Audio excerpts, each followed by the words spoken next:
Hey there, welcome to the Luce Lemire channel. Today we're doing the February 8th guidance. I can't believe it's already February 8th. I don't know. I feel like February is moving both fast and slow.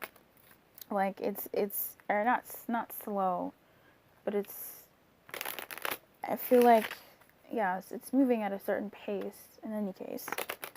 The decks I'm going to be using today for February 8th, excuse me, for February 8th are the Eros Oracle.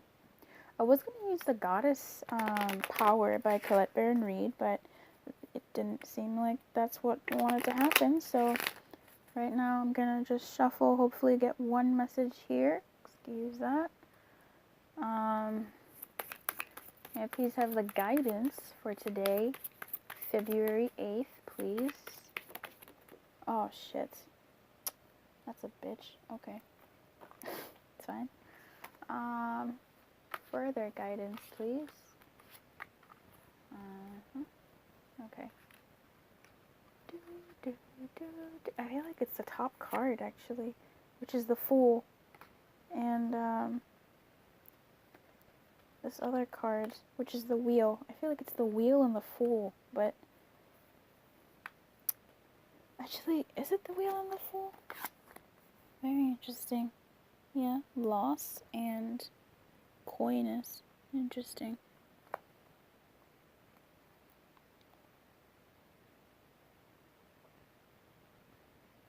It makes sense with the Fool and the Wheel in that loss is making, not, I mean, she's essentially making a fool of herself, but it's almost like saying cheers to me, this is a cheers to the freaking weekend. This is a past energy, except these cards are more of like the epilogue of something that's happened.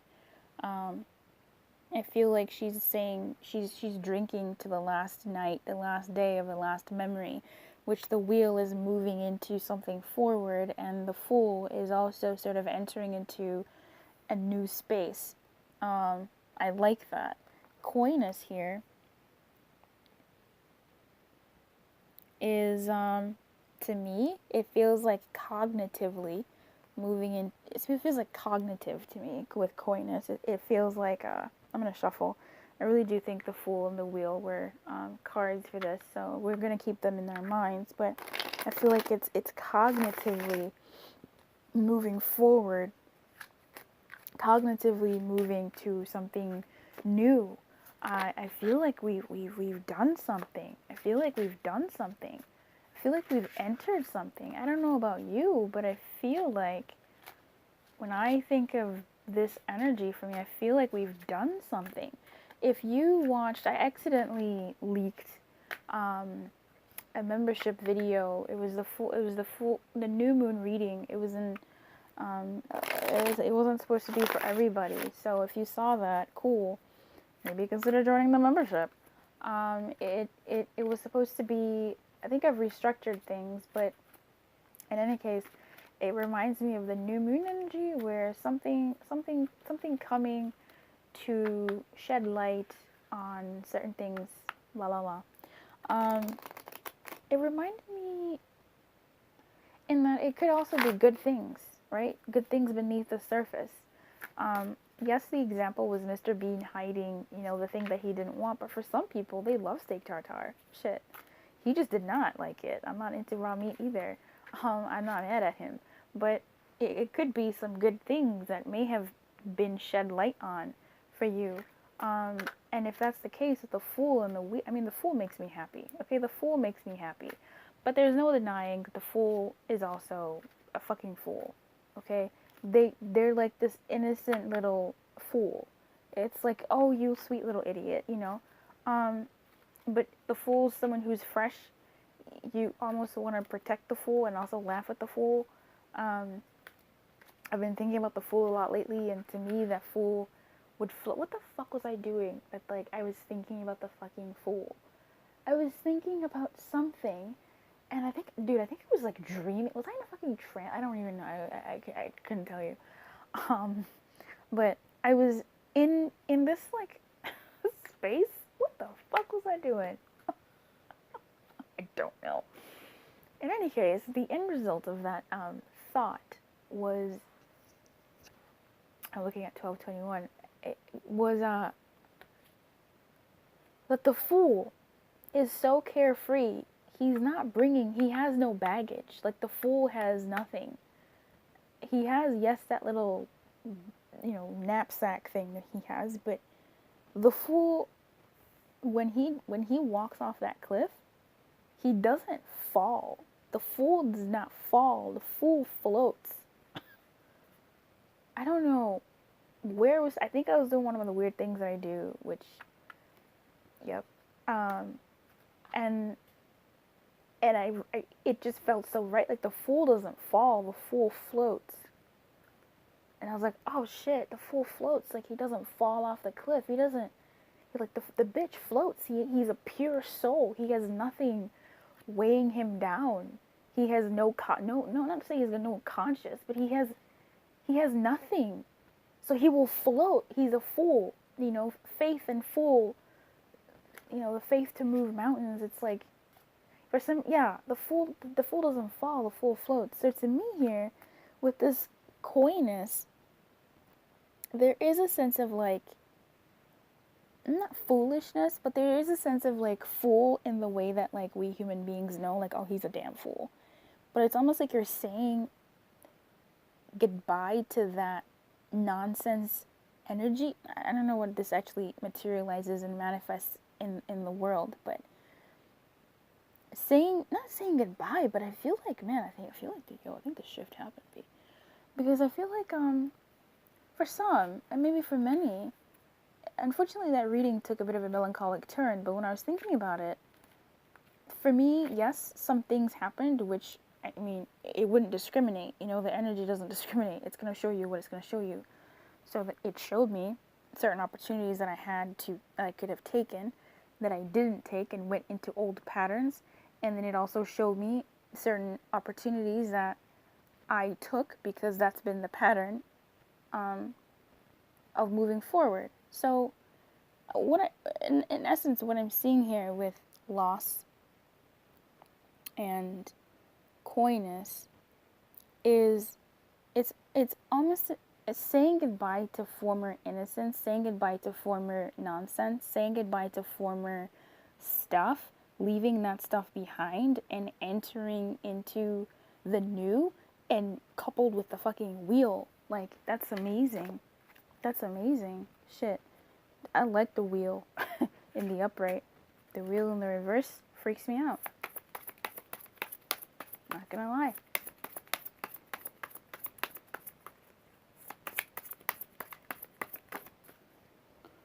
Oh, Queen of Swords. So, yeah, funny, because as she falls out, I was thinking about her in terms of what you are leaving. What are you? Because I was like, okay, I was shuffling and I was like, okay, well, what is the guidance here? I'm just kind of talking. Like, how does this, like, manifest itself in a little bit more of an earthy sort of, on the ground 3D thing to do or be or see, or, like, what is it tangibly? Cutting something out, saying goodbye, so literally saying cheers to the freaking weekend, saying, cheers to what's been, cheers to what was, and being like, okay, fuck shit, I made a fool of myself, alright, well, last hurrah, and being cognitive of the fact that this is the last time I will do XYZ, and it's like one of those, like, pivotal moments in life, not sure if this is one of those for you, but it's one of those moments in life where, like, you decide, and, like, when you decide, that is the final decision. I don't know what this would be for you. This could literally be, like I was talking about yesterday, plane ticket. You decide, you set those dates, like, you've decided what you're gonna do. Maybe you settle on a certain trip, maybe you settle on a certain thought, maybe you settle on a certain decision, and you just feel it in your bones, you feel it in your being that this is the move, like, this is the last time I will be making this decision, because this is the final decision. You've cognitively made that choice. That's what I'm getting here. And then we get our queen here, the queen of cutting things off, the Queen of Swords. She's so cute. Um, I love that they depicted the Queen of Swords as this smiling blonde woman with a pen. The pen is mightier than the sword. It looks like she's, what is that, 0 plus? It looks like she's, you know what? It actually looks like, this looks like a 0 plus. Does it? This looks like a 0 plus, meaning this person actually failed. But it looks like she's delivering this failing message to this girl, this student, so diplomatically that she's happy.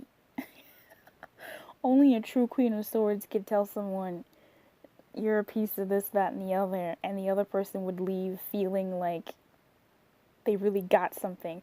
And I really was also thinking about this energy for myself. I was like, there's a way that I say things to people where I can say something to someone and I'm not saying my tongue is so silver, but I have a certain way with words where if I was to say to someone, hey, I don't want to, like, I remember, just stupid example, just basic example, when I was dating, not wildly, but when I was dating and there were guys I just wasn't interested in anymore, I'm a person, I can't just ghost or go quiet on someone unless, yeah, it was weird. So I would tell them, I'd be like, hey, thank you so much for, thanks for showing me a good time. It's been fun. I'm not really feeling it. And thanks for being a gentleman and understanding. And they'd be like, yeah, sure, for sure, have a great time. It was easy for the most part. They took it well. I took it well. Granted, there's always someone who felt some type of way about it, but, you handle that the way you handle it. How loose? You handle it the way you handle it.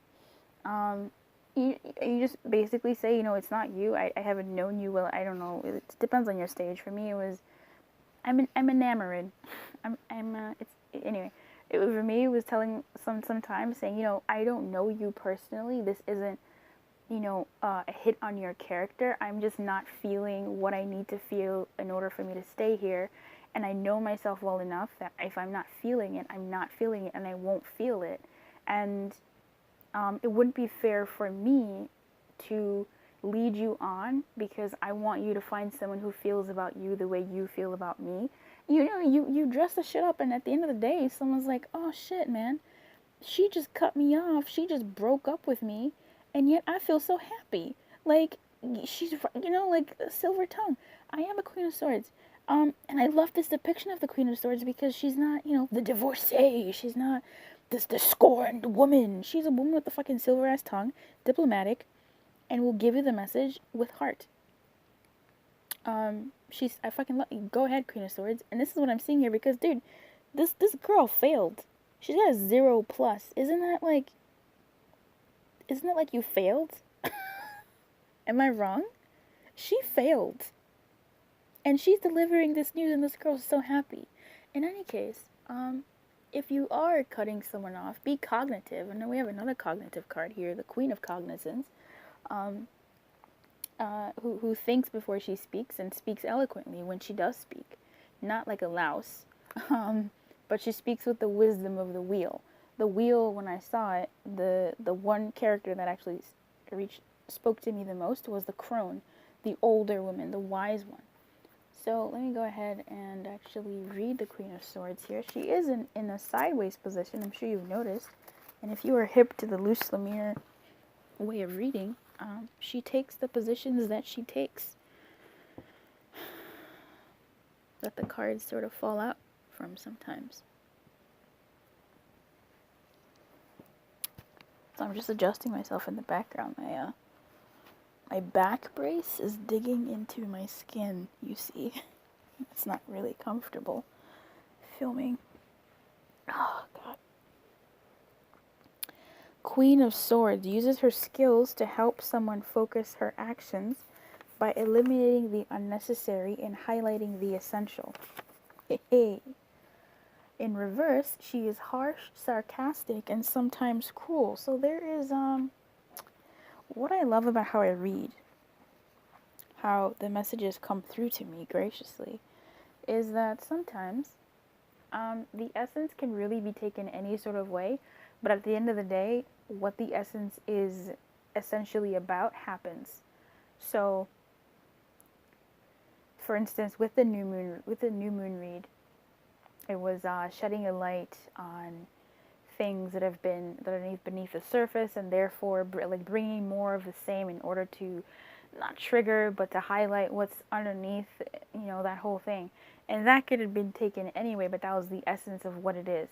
um, in if you read in essence of the monthly readings, it's been, say I'm reading a certain energy that's coming towards you. They want to express something to you, um, something that they've been holding back, and who knows, sometimes your mind goes to, ooh, it's an expression of love. Sometimes it's an expression of, hey, I think we need to end this. For me, what I've noticed with the cups that are making a certain offering, for instance, the Two of Cups to me sometimes can be, yes, like we know, a Two of Cups is a partnership of joining together, blah blah blah, but it's also two people handing each other a cup. What is in this cup? It's a conversation from the heart. So this could be someone basically saying, this is how I feel about you, and it's not what you may be thinking it is, but it's a gesture from the heart, right? So even with this, if there is a certain cutation of something that you're doing, you may do it in the worst way possible. You may cut it off in the ugliest way possible. It may cut you off in the ugliest way possible, but it's still something at the end of the day is going to be cut. If you do it in the most amicable way possible, it does it to you in the most amicable way possible. At the end of the day, it's still something being cut. The essence has been read. Something will be left behind cognitively, and something will be cut off in some way, shape, or form. And I appreciate that. So I wonder how it'll go for you. But this could also be, with her in this position, something that is in motion. But I feel like maybe even something that's past, something that's been cutting off, something where the underlying energy has been sort of letting go of it, that has been saying goodbye to it, So, excuse me, let's see what loss is the last card in the Eros Oracle. In the fourth position, which I believe is sort of the future role. Let me see what the fourth position is. I need to highlight this thing too. Cheers to the freaking weekend. I'll drink to that. Yeah, yeah. Quality and future development. Equality is a series of small but continual delusions that make you feel even more frustrated. Sucks. Oh, I love that. A woman crowned like a queen. You see this? A woman crowned like a queen, and we have the Queen of Swords. It's so cool. Some people get drunk and they say certain things. What is the 8th? Is the 8th a Friday? Oh no. Someone's gonna make a drunk call, huh? They're gonna be out of their mind. Oh boy. Please be careful of what you drink this weekend. Only wearing stockings and a long scarf, toasts to herself with an expression of defeat on her face. Profound delusion, defeat, amorous frustrations, drastic closure, whoa, searching for alternative consolation, an affair to forget. Yikes. I still read this quite positively. Like, I still, maybe it's because, I don't know, maybe I'm trying to read it, I don't know. Just be careful of your tongue this day, on Friday the 8th. Be careful what you say and how you say it. If the affair really did exist, it has reached the final destination, and what remains is the bitter aftertaste of defeat. So, there seems to be a sense of loss here. There seems to be the energy of the Queen of Swords as people typically know her, the bitter divorcee XYZ, seems to be here. So if that's the energy that you experience today, know that it's here, and just kind of go with it. I guess, because I mean, shit, this is your guidance. Um, just kind of go with it. Just kind of go with it. Let me go ahead and read the Coinus card and see what we can get from that. These cards also are not born with reversals, so I have to kind of make it up. I have to intuit the hell out of it. In the studio of a painter intent on portraying her, a nude woman covers herself. Clearly, she is not covered with this naked lady here, and the Queen of Swords is not really holding back the punches. A relationship that begins without reciprocity or the ability to listen, too many blocks and fears. Okay. A warm sentiment is there under the ashes. With perseverance, you can ignite the flame and give it back its strength. So it seems to me here, with Coinus, things are getting naked. Things are being a little bit more apparent. But I almost feel like this has been an underlying energy of weaning and leaving something behind, a slow kind of blunt cutting of something in our world, maybe even within us, or our thought process, and kind of, to me, it feels like getting over that. It feels like moving forward, getting over that, and thinking about it not in a new way, but in a new way that's like over it. Like, I'm over it. Now, how you get over it, I don't know. Some of you may, get a little loused in some way, and that's your cheers to the freaking weekend, saying goodbye to that energy. Maybe something happens. Maybe you make a call. Maybe you make a certain move that makes you say, you know what? I'm not going to do that again. That was horrible. Or maybe, you reach that moment, that click, in another way where you just kind of like, I don't know what happens, and you're just like, you know what? I'm not going to do that again. Either way, you get to that destination. So, choose wisely how you want to reach that destination if you can. But it seems like either way, that destination will be reached at some point today. But I feel like this has been an underlying energy, kind of cutting one away from something over time. And you're moving in the right direction. So if that's any consolation, it should be. Thank you so much for listening, and I bid you adieu.